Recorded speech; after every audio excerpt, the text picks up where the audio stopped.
안녕하십니까. 더 아름다운 만남 박정인입니다. 최근 우리 사회를 이야기할 때 이 큰 화두가 있죠. 초고령 사회 그리고 저출산인데요.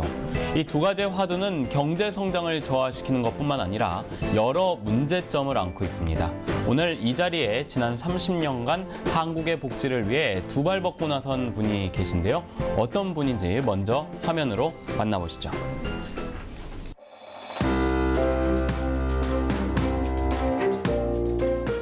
네, 오늘 이 자리에는 제13, 14, 15대 국회의원을 지냈고요. 또 현재는 동아대학교 석자 교수로 재직 중에 있습니다. 서상목 전 보건복지부 장관 나왔습니다. 안녕하십니까? 네, 안녕하세요. 네, 오랜만에 이렇게 TV에 나오셨습니다. 네, 시청자분들이 굉장히 어떻게 지내시는지 궁금해하셨을 것 같아요. 네, 인사 좀 해주시죠. 예, 저는 뭐 요즘 복지하고 경제를 이렇게 같이 아우르는 이런 일을 하려고 노력을 하고 있습니다. 그래서 그 관한 책도 쓰고요. 또 재단도 만들어가지고 그런 활동을 하고 또 아까 지적하신 대로 동아대학교에서 후학을 가르치는 일도 하고 있습니다. 네, 그동안 아주 또 짧은 기간 동안 많은 걸 또 하고 계셨네요, 장관님. 네. 예, 네. 네. 최근 이제 사실 이제 우리나라 복지 상황 여러 가지 좀 모든 화두가 사실 보건복지, 특히 복지 쪽에 이렇게 모아져 있습니다. 네. 어떻게 보시고 또 우리 사회 현재 복지 상황을 한마디로 어떻게 내다보시는지. 복지 수요가 지속적으로 늘죠. 또 소득 수준이 높아질수록 복지 수요가 더 늡니다. 그래서 양적으로 우리나라 복지는 획기적인 성장을 했다고 생각을 합니다. 네.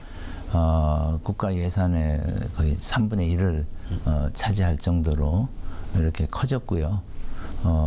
또 많은 복지 제도가 생겼습니다. 예. 복지 관련 기관도 생기고 그래서 양적으로 굉장히 이제 팽창한 이제는 좀 질적 수준을 높이는데 우리가 이제 역점을 둬야 될 것 같고요. 또 많은 기관과 제도가 생겼는데 서로 다 연계가 되어 있지 않습니다. 그래서 이제 효율성이 떨어지거든요. 그래서 필요한 건 좀 정리도 하고 연계를 시키는 이런 것이 이제 지금 우리가 당면한 사회복지 부분에서의 과제라고 저는 생각을 하고 있습니다. 네, 제가 그 예전에 경기복지재단에 계실 때 이사장님 계실 때 그랬죠. 인터뷰하면서 이제 몇 번 뵀습니다. 근데 그때 참 궁금했던 것들이 있어요. 아직까지 이제 오늘 이 자리에서 물어볼 것 같은데 사실 서 이사장님께서는 기존에 원래 이제 공부하셨던 게 경제학도로 알고 있습니다. 근데 어느 순간 갑자기 보건복지 장관이 되셨고 또 복지에 굉장히 지금 현재까지 관심을 갖고 계신 것 같습니다. 뭐 어떤 계기가 있었을 것 같아요. 제가 스탠포드 대학에서 경제학 박사를 26살에 받았어요. 근데 이제 박사학위 논문이 뭐였냐면은 경제 성장과 소득 분배와의 관계에 대해서 그래서 그때까지만 해도 경제 발전 초기에는 분배가 악화된다. 또 분배가 악화되는 게 경제 발전에 도움이 된다. 쿠즈넷 가설이라고 그러는데 그래서 그게 반드시 그렇지가 않다. 그래서 한국 60년대 예를 들면서 한국 60년대는 고도 성장도 하면서 분배가 개선이 됐거든요. 그래서 정책을 어떻게 하냐에 따라서 이 성장과 분배를 동시에 이룩할 수 있다. 이런 얘기를 했고 또 분배가 좀 나빠야지 경제 발전에 도움이 된다는 건 전혀 아니다. 그래서 제가 그런 논문을 쓴 게 2년이 돼가지고 그 후에 경제 반 복지 반 이렇게 한 것 같아요. 그러면서 특히 이제 공직을 저는 뭐 재무부 장관쯤 될까 했더니 복지부 장관을 하라고 김영삼 대통령이 그러시고 또 그 외에도 김문수 전 경기도지사를 저녁 같이 우연히 저녁 식사를 기회가 있었는데 또 그때 경기복지재단을 만들었는데 잘 활성화가 안 된다고 복지재단 이사장을 맡아달라고 그래서 제가 이제 공직은 오히려 이제 복지 쪽에 많이 하게 됐습니다. 그래서 요즘은 경제 쪽보다도 복지 쪽에서 저를 더 많이 부르는 것 같아요.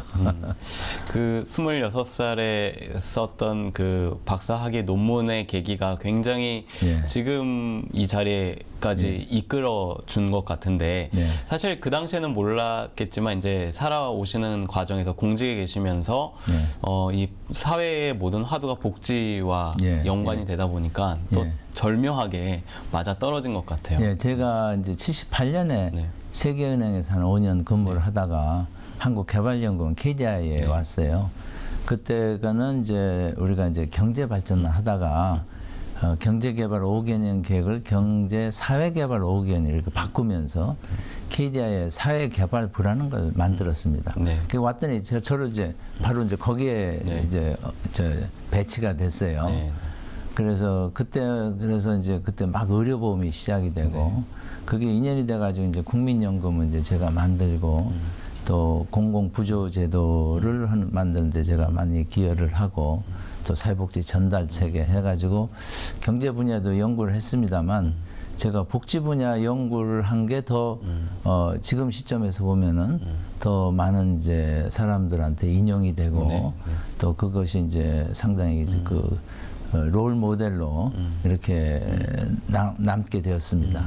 네. 지금 이제 이사장님 말씀하신 것처럼 KDI에 계셨을 때 예. 그러면은 이제 그 공적 부조죠, 뭐 네, 보험제도라든가 그때는 이런- 생활보호제도라고 생활보호제도. 생활보호사업. 네. 네. 어떤 정말 지금의 국민연금제도까지 국민연금제도 그다음에 건강보험 네. 어떤 틀을 기초를 잡아서 그거를 이제 어떤 뭐 돌려보시고 이제 여러 가지 네, 네, 해 하신 네, 것 같아요. 네, 연구를 하신 것 같은데 네. 그렇다면 국민연금제도의 틀을 처음 만드신 분이라고 봐도 될까요? 제가? 예, 제가 1984년 초에 KDI 부원장이 됐습니다. 네. 굉장히 젊은 나이 그때 뭐 36인가요? 그래서 이제 원장하고 같이 이제 전두환 대통령한테 이제 보고 드릴 기회가 있었는데, 이제 노령화가, 이제 고령화가 이제 빨리 올 거기 때문에, 연금 제도가 성숙되려면 20, 30년이 걸리거든요. 그래서 지금 연금 제도를 도입하지 않으면은 큰 문제가 됩니다. 이런 보고를 드렸습니다. 그랬더니 당시 전두환 대통령께서 서 박사 당신은 미국에서 오래 살 한국을 몰라? 이런 거 도입하면 한국 경제 망해 뭐 이렇게 굉장히 꾸지람을 받았어요. 그 후에 이제 얼마 안 돼서 이제 경제기획원으로부터 아무래도 자기네들 생각에도 국민연금을 해야 되는데 그래도 KDI가 구체적인 실시 방안을 연구를 하는 게 좋겠다. 그래서 뭐 제가 야단 맞은 거 좀 서력도 해야 되겠다는 생각에서 제가 그 국민연금 연구반에 제가 팀장이 돼가지고 한 1년간 이제 전문가 한 7, 8명하고 같이 구체적인 실시 방안을 연구를 했습니다. 근데 이제 대통령 결재를 받는 게 난감하더라고요. 네, 그렇죠. 그래서 이제 근데 다행히 80년 1월 초에 김만재 전 KDI 원장 하시는 분이 경제부총리로 임명이 됐어요. 네. 그래서 제가 이제 거기를 찾아갔죠. 이제 김만재 전 부총리는 사실 70년대 국민복지연금이라는 거를 하려고 그러다 서귀 파동이 나서 무기한 연기가 됐습니다. 네, 네. 그래서 연금에 잘 알고 계시죠. 네. 그래서 가서 여차여차 해서 제가 그 실시 아주 구체적인 방안까지 만들었는데 전두환 대통령을 설득할 방법이 없습니다. 그랬더니 결제는 내가 맡을게. 이분이 그러시더라고요. 그래서 그해 4월에 유럽 순방을 성공적으로 마치고 오는 대통령이 아주 기분 좋을 때 비행기 속에서 401 경제수석하고 같이 그거를 결제를 맡으셨어요. 네. 그 갔다 오셔가지고 저한테 이제 전화를 줘서 들어오래요. 근데 이렇게 받았는데 조건부 결제다. 당시 그 퇴직금이라는 법정 퇴직금 네. 1년 이제 한 달 봉급을 강제로 이제 예치라는 그건데 그걸 갖고 이제 노총에서는 그거를 그대로 유지하고 거기다가 국민연금을 얹혀야 된다 그러고 경총은 무슨 소리냐 국민연금 같은 게 없기 때문에 그런 거 했기 때문에 법정 퇴직금은 없애라. 그래가지고 그게 합의가 안 됐습니다. 예. 그래서 제가 직접 가서 노총 경총을 설득하는 조건부로 결제를 받으셨다는 거예요. 네, 네. 그 저보고 설득을 하래요. 그래서 제가 이제 노총을 먼저 갔습니다. 네. 그래서 노총 이제 그 산별 노조위원장 네. 10여 명 딱 계시고 이제 연구팀하고 이제 기획원 당시 기획원 복지부 이제 그 담당자를 데리고 가가지고 제가 여러분들은 노총 역사에 상당히 이상한 지도부로 기록이 될 것 같습니다. 제가 오늘 처음부터 뗐어요. 그랬더니 당신 그 무슨 소리냐. 그래서 전 세계적으로 이 공적연금 도입하는데 이 노조가 굉장히 중요한 역할을 하는데 제가 이렇게 어렵게 조국 경제부총리가 어렵게 대통령 결재를 받았는데 아니 노총이 반대해서 이게 안 나면 이게 좀 이게 말이 됩니까? 그러니까 상당히 일리가 있지 않습니까? 네. 그래서 제가 이제 사실은 이제 다 없애야 되는데 한 달을 내가 반달로 줄일 테니까 받으겠냐고. 네, 네. 그래서 받겠대. 그래서 그걸 가지고 이제 경청을 때 노총이 반대 이거 안 받으면 이제 몇 년 후에 이제 정치적 압력에서 한 달 위에다 이제 올라갈 거라고. 그래서 받으시겠냐고. 받겠대. 그래가지고 부총리께 보고를 드렸더니 이제 그게 그다음부터는 이제 급속히 이게 진행이 돼가지고 그의 정기국회에서 법안이 통과돼서 88년부터 국민연금이 이렇게 실시되게 되었습니다. 지금도 정책을 제가 하면서 제가 가장 자랑스럽게 맨날 네. 얘기하는 무용담 중에 하나가 이겁니다.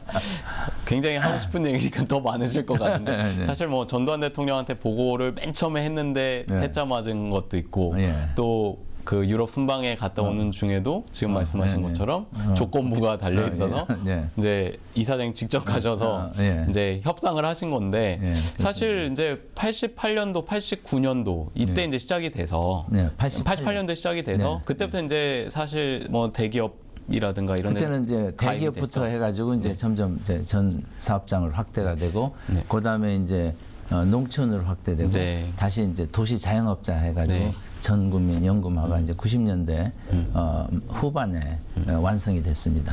그래서 아마 그때부터 계속 부으셨던 분들이 지금 아마 명예퇴직하고 하신 분들이 아마 지금 받고 계신 거로 알고 있습니다. 그러면 제가. 제 고향의 친구들 네. 보면 그때 이제 농촌 제가 장관 시절에 네. 농촌으로 확대를 하면서 네. 농촌은 이제 특례 연금을 만들었어요. 5년만 해도 연금을 주는 걸로. 네. 그래서 제 친구들이 굉장히 고맙게 생각합니다. 그렇죠. 야, 너 때문에 내가 그래도 돈 얼마 안 냈는데, 그래도 연금 크진 않지만 몇십만 원 내가 받아. 네. 그런 얘기를 듣습니다. 참 뭐라 그러죠? 되게 그 배포 있다 그러셔야 되나? 뭐라 그래야 될까? 과감한 드라이브를 좀 거실 것 예, 같아요. 제가 저도 사실 전두환 대통령 굉장히 무서워했거든요. 네. 당시. 네. 근데 제가 뭐 장관도 아니고 네. 일개 캐리아 연구원 자격으로 네. 대통령한테 야단 맞으면서 제가 이거를 국가 정책으로 연금이라는 큰 거를 성공시켰다는 거는 지금 생각해도 좀 기적과 같은 일입니다. 뭐 이제 현재로 와서 한번 얘기를 예, 국민연금 네, 한번 네, 이제 네, 더 네. 얘기해 보겠습니다. 그 우리나라 지금 국내 인구 중에서 네. 국민연금 혜택을 좀 아직도 사각지대라고 얘기를 해야 될까요? 아직 뭐 받지 못하시는 분들이 있는 거로 이제 언론에서 보도가 되고 있습니다. 이에 대해서 어떻게 초기에 만드신 분의 입장에서 저희가 이제 선진국은 이제 독일은 1880년대 시작을 했습니다. 네. 많은 이제 유럽 그때 해가지고 2차 대전 이전에 심지어는 남미 국가까지 공적연금이 다 도입이 됐어요. 네. 그 역사가 굉장히 길죠. 근데 우리는 이제 88년에 이걸 했거든요. 그리고 이제 그거는 이제 직장만 그때부터 했고 농어촌은 제가 장관 시절에는 85년부터 했고 또 도시 이제 자영업자들은 98년부터 했습니다.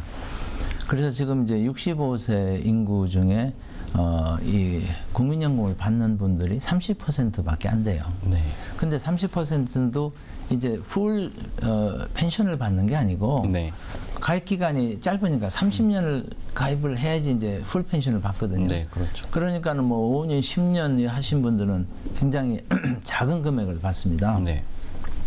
그래서 지금 평균 연금을 받는 게 한 30몇만 원밖에 안 돼요. 그렇죠. 그러니까는 이제 제대로 노후 생계 보장이 안 되죠. 네. 그래서 또 그 후에 저는 좀 비교적 좀 후환연금을 소득 대체율이라고 그러는데 그 한 70%.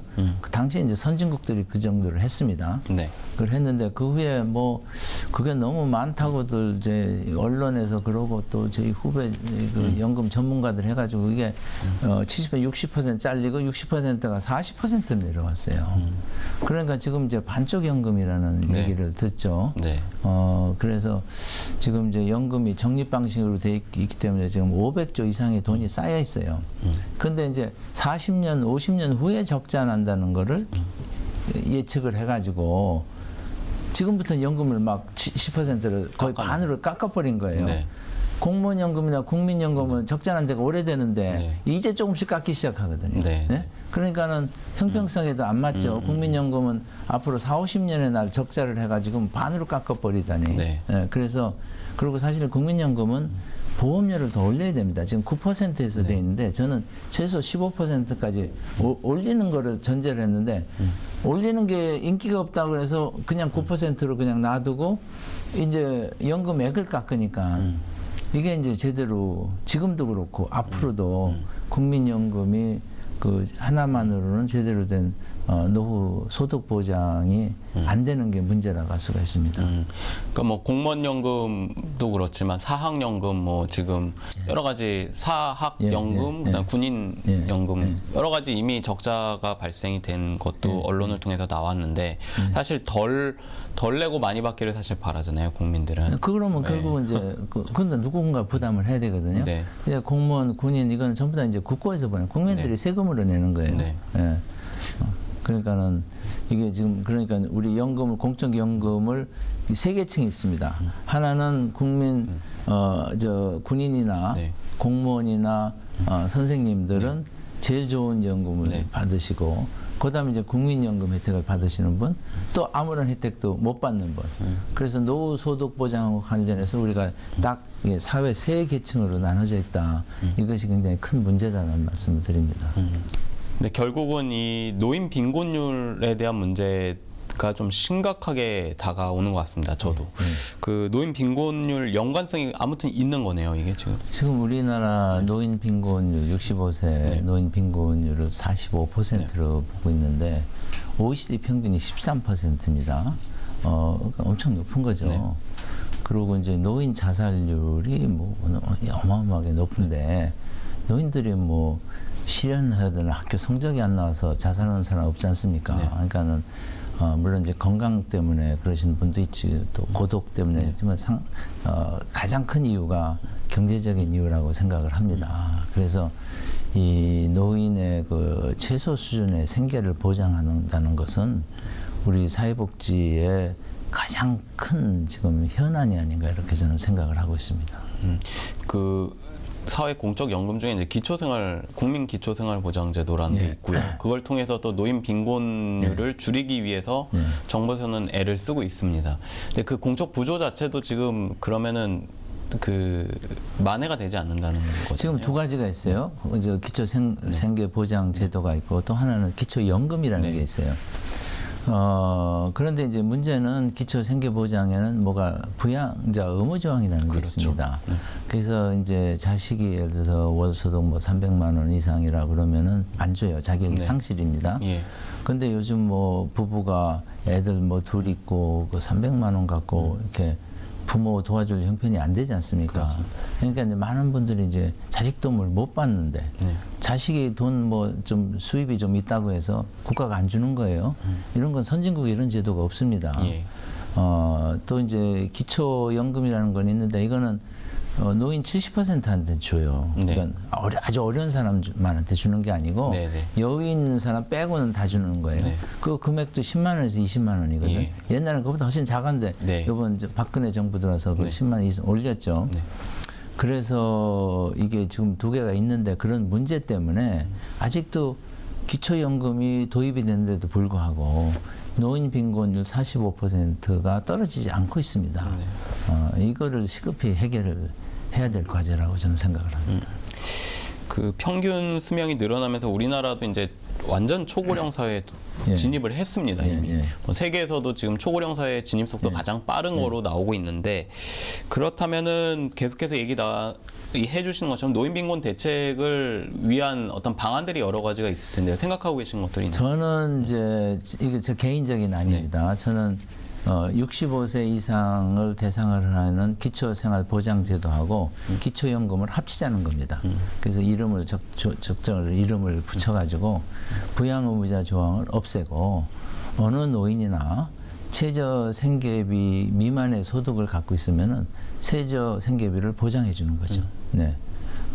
그렇게 되면은 노인 빈곤율은 없어질 수 있겠죠. 네. 그 부양의무자에 대한 얘기는 계속해서 나오고 있습니다. 그 사실 뭐 노인뿐만 아니라 이제 장애인 쪽에서도 지금 얘기가 나오고 곳곳에서 나오는데 이게 사실 정부에서도 과감하게 뭐 이게요. 없앨 수가 없나요? 이게 우리가 뭐 수백만 원을 주는 거 아니거든요. 네. 최저 생계비를 보장해 주는 네. 건데 그리고 스웨덴이나 이런 데서는 전부 다 독립을 굉장히 중요해요. 네. 자식한테 신세지지 않고 심지어는 부인은 남편한테 신세지지 않고 이게 이제 그래서 이제 국가가 네. 그 사회복지제도를 하는 거거든요. 그래서 자식이 뭐 소득이 좀 있다 해도 노인은 나름대로 최소한도 소득이 있어야지 품위 유지도 할 수 있는 거예요. 네. 그래서 저는 그 제도를 통합을 해가지고 이거를 공공부조라고 하지 말고 일종의 기초연금이라고 해도 되죠. 네. 그래서 뭐 소득이 없는 경우에는 최소한도의 그 소득을 보장해주는 그런 제도로 이것을 바꿔야 된다고 생각을 합니다.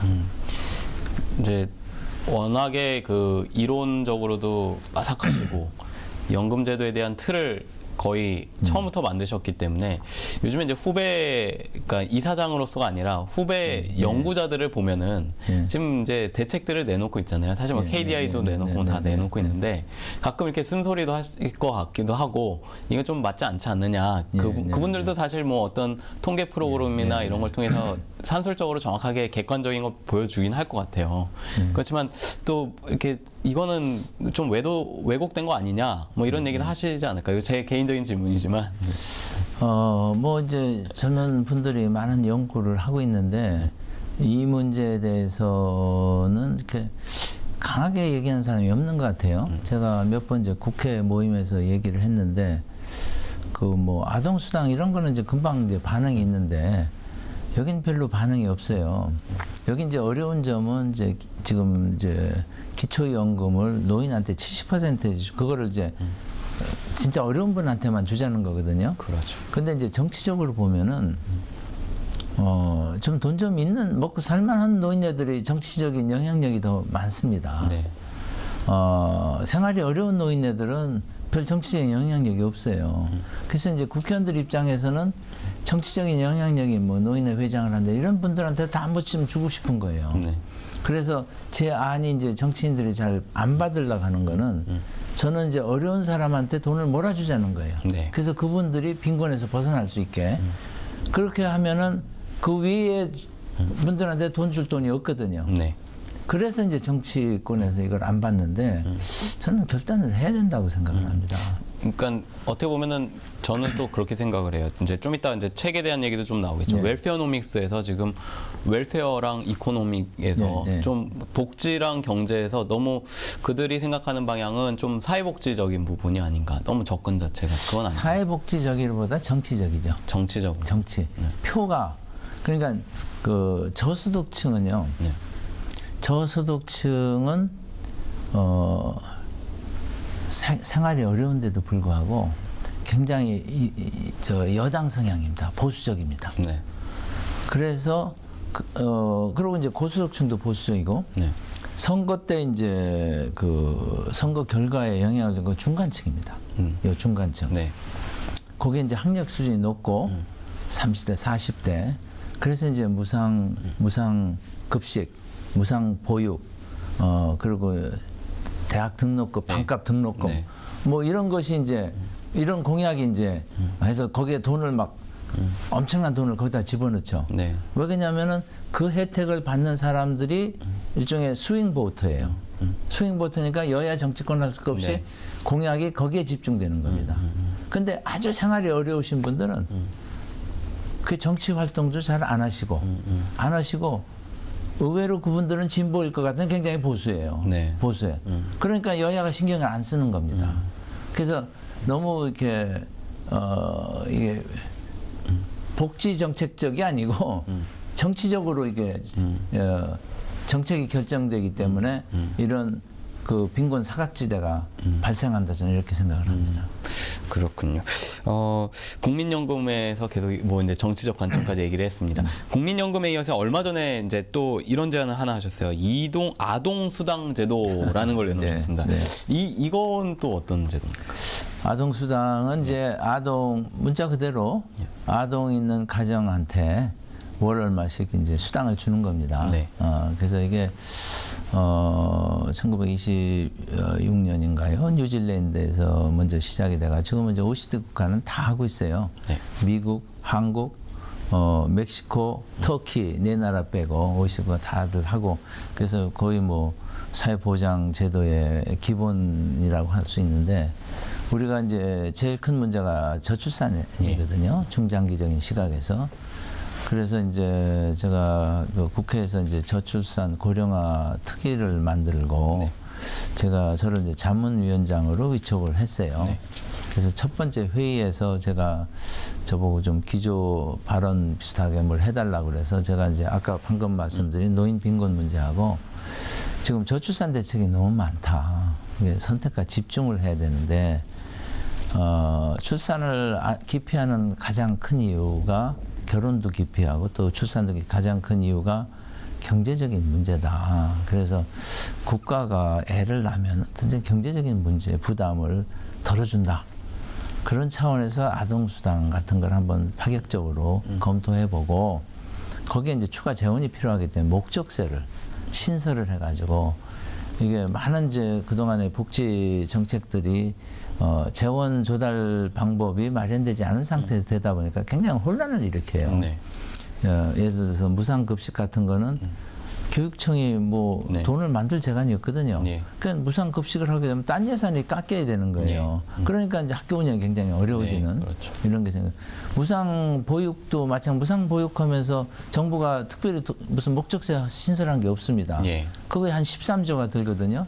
그러니까 이제 정부는 돈 줬다 그러고 특히 이제 진보 출신 교육감들은 우리 돈 안 받았다 그러고 네. 그래가지고 막 그게 좀 창피한 이렇게 국민들 보기에 그런 이제 다툼까지 이루어지고 있거든요. 그래서 저는 제대로 이 저출산 정책을 하려면은 경제적인 문제를 하나로 모아서 그걸 아동 수당세라는 이름을 붙이고 수당이라는 붙이고 거기에 아동 수당세를 해서 목적세를 해서 이거를 하면은 저출산 문제가 지금 대한민국의 중장기적인 최대 현안 다 인식을 하고 있거든요.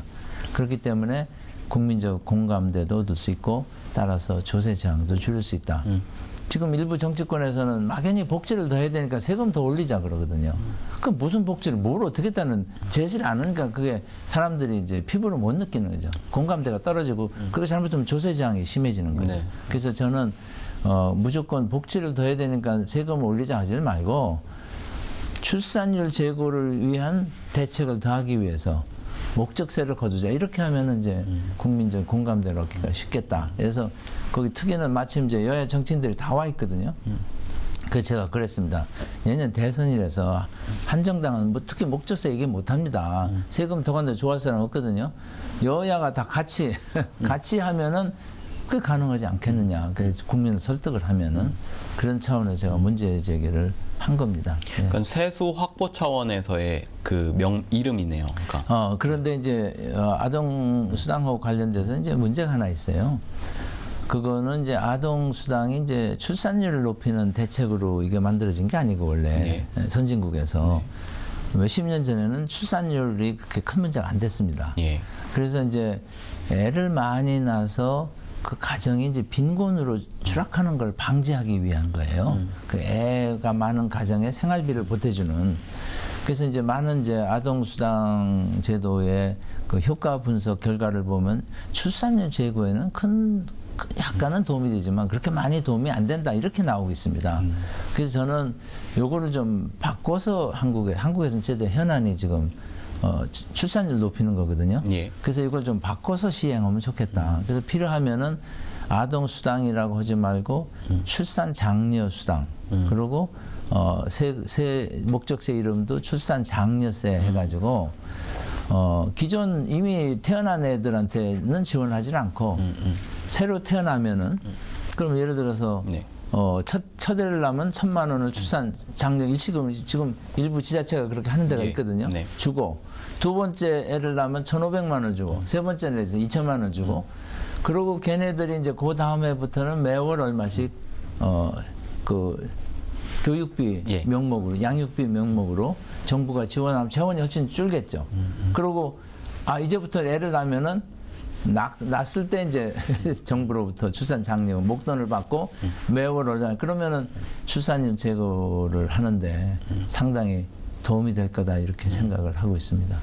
세수 확보라는 게 굉장히 중요한 부분일 것 같네요. 네, 세수 확보를 예. 하고 그리고 이제 이거를 그냥 아동 수당세를 하지 말고 이걸 좀 출산 장려고 직접 연결을 시켜서 하면은 이게 효과를 거두고 이거를 반대하는 분들 주로 이제 경제학자들이 네. 반대를 합니다. 네. 지금도 보면 언론에서 보면 경제부총리가 약간 좀 그 효과가 별로 없는데 돈 들어가는 거에 비해서 그래서 제가 지금 방금 말씀드린 대로 이건 출산 장려 쪽으로 완전히 선진국하고는 달리 하면은 출산 장려에 상당히 큰 효과가 있고 반대하시는 분들도 설득할 수 있을 거라 저는 생각을 하고 있습니다. 뭐 제 생각에 잠재 성장률만 놓고 네. 앞으로 30년이든 20년이든 데이터를 놓고 돌려본다면 지금 말씀하시는 출산 장려 관련된 세수 확보 차원에서도 정부에서도 고려해볼 만한 사안인데 그거를 그럼요. 왜 굳이 그러니까 정부 관료들은 또 아니 꺼려하는지 그래서 이제 설득을 해야 돼요. 설득을 그래서 지금 이제 아시는 대로 지금 출산율 1.2인데 세계 제일 낮은 수준이고 더 큰 문제는 이게 지난 15년간 여기서 움직이질 않고 있어요. 예. 근데 지난 15년에서 특히 지난 10년간은 이걸 위해서 굉장히 다양한 우리가 저출산 대책을 시행을 했거든요. 네, 네. 그런데도 불구하고 이게 지금 1.2에서 움직이지 않기 때문에 잘못하면 여기서 이제 고착이 됩니다. 네. 그러고 나서 몇백 년 되면 대한민국이 없어진다는 심지어는 뭐 그런 예측까지 나오거든요. 그래서 이게 굉장히 시급한 과제고 또 이 시급한 거는 앞으로 지금 5년 후부터는요 가임 여성의 수가 줄어듭니다. 네. 그 똑같은 대책을 해도 애를 낳을 수 있는 여성의 숫자가 줄어드니까 효과가 더 줄어들지 않겠습니까? 그러니까 지금 이 시점에서 굉장히 강력하고 실효성 있는 대책을 내놔야 된다. 그래서 저는 그게 바로 출산 장려 제다. 출산 장려 수당과 출산 장려세를 만들어서 목적세로 이게 확실한 재원이 있지 않으면은요 소용없어요. 지금 경제가 어렵거든요. 세수 확보도 어려운데 네. 그래서 그걸 목적세를 만들고 그거를 이제 특별 회계, 특별 기금을 만들어서 거기다 집어넣어서 거기서 이제 이 돈을 쓰게 이렇게 만들어야 됩니다. 지금 교육세 나가듯이 그러니까 70년대 네. 우리가 이제 70년대 우리가 방위세라는 걸 네. 했어요. 네. 그때는 자주국방이 굉장히 중요한 과제였고 80년대는 교육이 중요하다 해서 90년대는 우루과이 라운드 쌀 개방 문제가 거론되면서 농촌 발전세. 네. 그건 제가 이제 국회의원한테 제가 직접 만들었는데요. 그래서 지금 최대 현안이 저출산이니까 네. 저출산 장려세를 만드는 건 충분히 저는 정당화할 수 있고 시대에 예. 맞춰서 결국은 조금씩 변화가 있어야 된다는 말씀인 거로 제 그렇죠. 생각에는 들고요. 어찌됐든 이사장님 말씀하신 것처럼 국민연금 제도에 대한 과감한 드라이브를 예전 했던 것처럼 예. 이제는 출산 장려에 대한 부분에 대해서 또 신경을 써야 된다. 제가 뭐 욕을 얻어먹건 간에 네. 그래서 제가 이제 총대를 메고 네. 국회 회의에서 얘기를 하고 네. 오늘 또 이런 여기 나와서 또 얘기를 하고 네. 앞으로 이제 뭐 글도 쓰고 네. 그걸 자꾸 그러려고 그럽니다. 네. 국회로 다시 아니 전개를 이제 국회는 이제 정치는 제가 떠났고요. 네. 정치 바깥에서 할 일이 많습니다. 예. 예. 아주 기대가 너무 됩니다. 네. 웰페어노믹스라는 책이 있습니다. 제 앞에 예. 지금 네, 책이 네, 있는데, 뭐 노란색 책에 웰페어노믹스라는 책인데 저도 이제 조금 이제 봤습니다. 네, 네, 들어오기 전에 보고 좀 읽어도 봤는데 이 도대체 웰페어 노믹스 익숙치 않은 단어일 수도 있어요. 네네. 시청자분들이 봤을 때 어떤 뜻인지요? 제가 만든 단어입니다. 그래서 이제 복지가 영어로 웰페어고 네. 경제가 에코노믹스 합성어인데요. 그래서 제가 아까 말씀드린 저는 이제 경제 전공을 하면서 지난 40년간 경제반, 복지반을 했어요. 근데 지금 이제 경제도 어렵고 복지도 할 일이 많고 지금 분배도 나빠지고 할 일이 너무 많습니다. 네. 그래서 이제 경제를 하는데 좀 복지를 좀 생각을 해서 하고 복지를 하는데 경제도 좀 생각하면서 하자. 근데 구체적으로 이제 무슨 얘기냐면은 우리가 인식이 이제 복지는 정부가 하는 일이다. 기업은 아무 관계 없다 이러고 생각해요. 기업은 우리는 돈만 벌면 돼. 네. 근데 요새는 이제 기업의 개념이 많이 바뀌어지고 있습니다. 기업의 사회적 책임도 하고 기업 활동의 이제 사회적 가치를 높이는 그래서 이제 기업 활동을 하면서 사회적으로 기여하는 거를 좀 생각을 하면서 기업 활동을 해주면 좋겠다. 그리고 이제 기업이 이제 CSR 네. 소위 사회적 책임 차원에서 많은 또 복지 분야에도 좀 참여를 해주면 좋겠다 이런 얘기고요. 기업만이 아니고 개인도 마찬가지죠. 자원봉사를 한다든지 네. 또 여유 있으신 경제적 여유 있으신 분들은 뭐 기부금을 낸다든지 요새는 심지어는 이제 사회금융시장이라는 게 해서 저도 이제 제가 복지 제가 하는 지속가능 경영재단에서 그런 걸 하는데 사회금융시장을 육성하는 그래서 거기에 이제 투자도 하고 그러니까 이제까지 복지는 기부금만 준다는데 복지에 투자도 할 수 있다는 복지에 그런 새로운 개념인데요. 그런 거를 자꾸 이제 활성화시키자는 게 하나 있고 그래서 이제 복지도 그냥 정부 돈 받아서 이렇게 쓰는 그런 소비적인 복지가 아니고 생산적인 복지를 하자는 거예요. 그래서 이제 복지하고 일자리를 연결시키는 일자리 복지 뭐 이런 걸 하고 복지에도 기업가 개념을 들어서 사회적 기업이 그런 거거든요. 네. 그래가지고 창의적으로 복지를 창의적으로 하고 복지를 하나의 사회 혁신으로 혁신 과정. 예를 들어서 지금 우리 사회보험 비스마르크가 1880년대 사회보험제도로 엄청난 사회혁신이죠. 노동조합 같은 엄청난 사회혁신입니다. 네. 그래서 그런 자꾸 사회혁신적인 아이디어를 내가지고 하자. 유누스가 마이크로 크레딧을 시작했지 않습니까? 네. 엄청난 혁신이거든요. 그래서 이제 복지도 정부 예산에만 의존하고 그런 식으로 하지 말고 그런 혁신적인 방법으로 그리고 이제 경제에 부담을 주는 게 아니라 오히려 경제를 도와주는 많은 복지 혜택 받는 사람들이 일을 하면은 경제 성장에 더 플러스가 되지 않겠습니까? 그래서 이 웰페어노믹스는 너무 복지와 경제를 이분법적으로 생각하고 복지를 가급적 안 해야지 경제가 잘 된다. 또 그 복지를 너무 많이 하면 이제 이 경제가 어렵다 이렇게 생각하지 말고 경제도 복지와 같이 가는 경제를 하고 복지도 경제와 같이 가는 복지를 하자 그런 얘기입니다. 책을 이제 몇 페이지 앞을 목차를 넘어가고 나면은 그 삼각파라는 게 있습니다. 예, 네. 그게 참 이 책의 전체적 흐름을 좀 확 느껴지게 하는 대목이었습니다. 저는 제가 보진 못했는데요. 사진으로만 봤어요. 이렇게 태풍 가운데 가면은 파도가 여러 군데서 와가지고 이렇게 삼각파를 이룬대요. 네. 그래서 거기를 항해하는 선박은 이게 어떤 쪽 왼쪽 갈지 어떤 이게 조정하기가 굉장히 어려워서 이제 난파도 되고 이제 그런데 우리가 지금 이제 대한민국 경제 또는 더 나아가서 대한민국 한국의 자본주의가 이 삼각파를 저는 막고 있다. 그 얘기가 이제 거기서부터 시작이 됩니다. 그래서 지금 기간 산업들 다 흔들리고 있어요. 네. 뭐 해운, 조선 뭐 완전히 뭐 지금 엉망진창이고 뭐 석유화학, 제철 이런 것도 흔들리고 심지어는 최근 뭐 삼성전자, 뭐 현대자동차까지 두 개 하나 지금 잘 가고 있었던 건데 그것까지 흔들리고 있거든요. 그러고 이제 양극화, 양극화가 점점 심화되고 있습니다. 네, 심화되고 우리가 경제 성장도 하면서 분배도 잘한 나라가 되는데 분배가 지금 OECD 국가에 우리나라에서 제일 지금 나빠지는 속도가 제일 빨라요. 네. 그래서 아까 얘기한 뭐 노인 빈곤 문제라든지 뭐 저출산 지금 할 일이 태산이에요. 그러니까는 이게 삼각파죠. 그 자살률 제일 높아. 뭐 도대체 뭘 어떻게 그러니까는 이런 건데 그걸 하려면은 저는 새로운 패러다임이 필요하다. 옛날식 뭐 박정희 패러다임 그때는 굉장히 한강 기적은 이제는 그거 아니다 이런 얘기죠. 그래서 그런 차원에서 제가 새로운 패러다임을 만든다는 차원에서 웰페어노믹스를 했는데요. 뭐 취지는 뭐 완벽하지는 않지만은 저는 취지는 우리 시대가 바로 요구하는 거다 생각을 하고 그런 방향으로 정부가 이제 정책도 해나가고 또 여기 핵심은 정부만이 아니고 기업, 민간 다 이제 새로운 사고 발상을 해가지고 경제도 살리고 우리가 복지도 해가지고 서로 하나의 공동체를 만들어 가자는 겁니다. 네.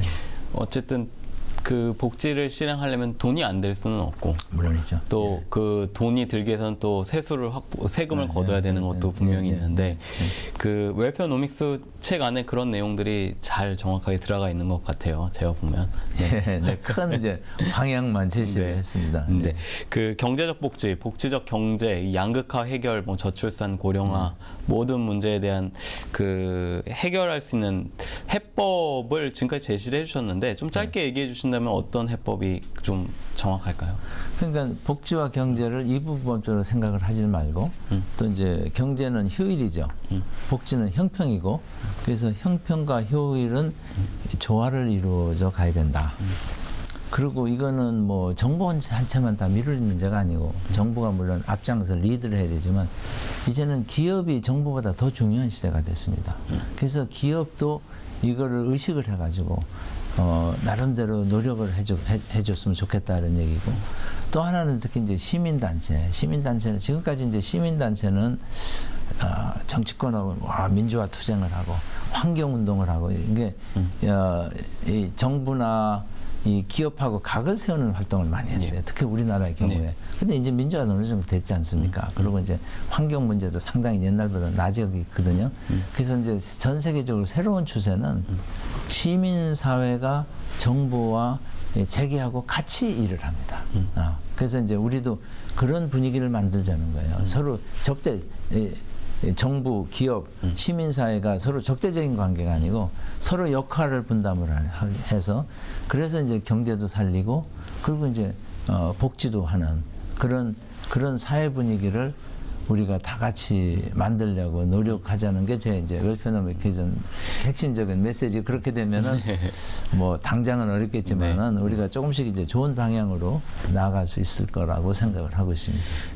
또 저는 이제 이 현업에 있으면서 느끼는 부분이 그 투명 사회를 만드는 게 굉장히 중요한 것 같습니다. 그 복지, 뭐 그다음에 경제, 뭐 시민사회 단체, 그다음에 기업, 정부 삼각의 어떤 세 군데의 역할이 굉장히 중요한데 뭐 사실 좀 전에 얘기해 주신 것처럼 뭐 조선해양 요즘에 좀 시끄럽잖아요. 그 도덕적 회의적인 아직 뭐 수사 중이긴 하지만 투명성과 관련해서 좀 얘기해 주실 수 있을까요? 그 세계에서 이제 경제도 잘하고 이제 복지도 잘하는 나라가 그 북유럽 국가들입니다. 소위 노딕 컨트리라고 하는데 그래서 몇 년 전에 이제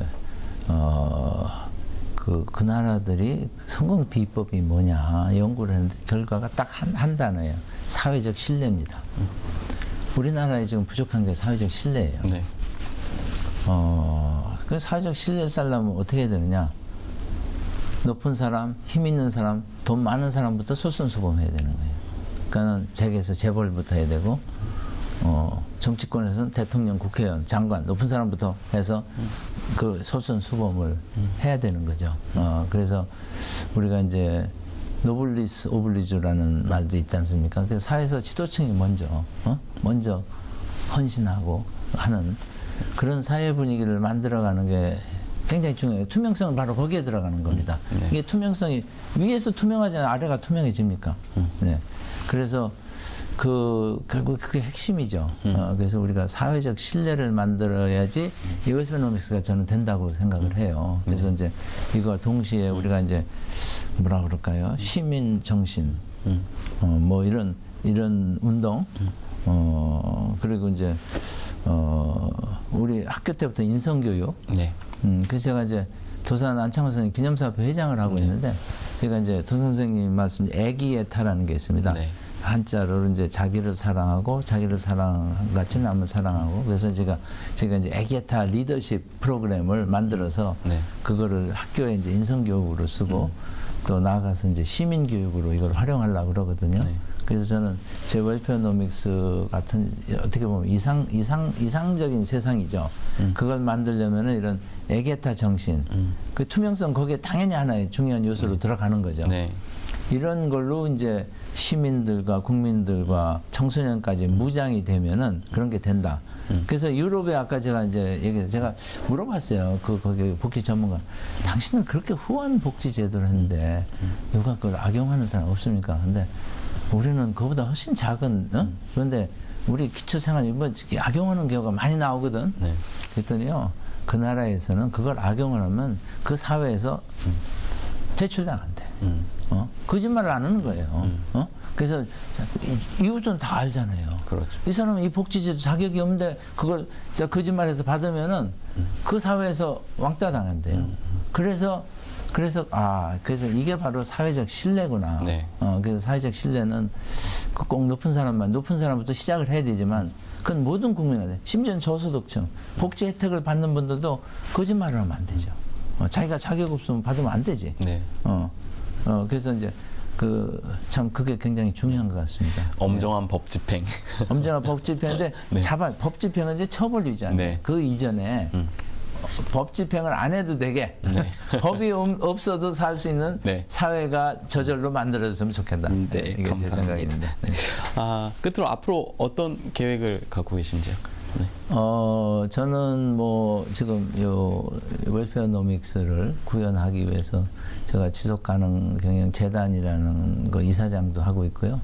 사회혁신금융이라는데 대표도 맡고 있습니다.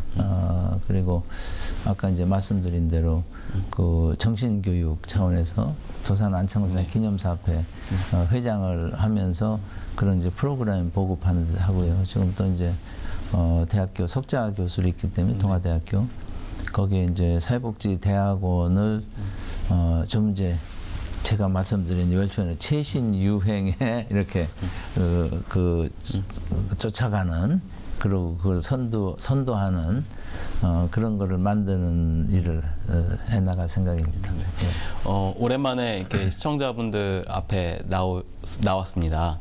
네. 네, 시청자분들에게 한 말씀 부탁드릴까요? 예, 그래서 제가 한 그 웰페어노믹스 또 에기에타 이런 데 이제 동의를 해 주시면은 이게 되려면은 모든 사람이 공감을 하고 행동에 옮겨 주셔야 된다고 생각을 합니다. 그래서 시청자 여러분께서도 제 아이디어에 공감을 하신다면은 여기에 동참을 해 주시고 또 많은 적극적인 지원 부탁드린다는 말씀을 드리겠습니다. 요즘에 뭐 SNS에서 이렇게 페이스북 같은 데서 좋아요 이런 거 누르는 거 있거든요. 많이 좋아요 눌러주시면 되겠습니다. 예. 네, 감사합니다. 감사합니다. 네, 지금까지 서상목 전 보건복지부 장관을 모시고 이 대한민국 복지의 어제와 오늘에 대한 이야기를 좀 나눠봤습니다. 좋은 말씀 감사합니다. 네, 고맙습니다. 네, 저도 여기서 이만 인사드리겠습니다. 더 아름다운 만남은 다음 시간에도 계속되겠습니다. 시청해주신 여러분 고맙습니다.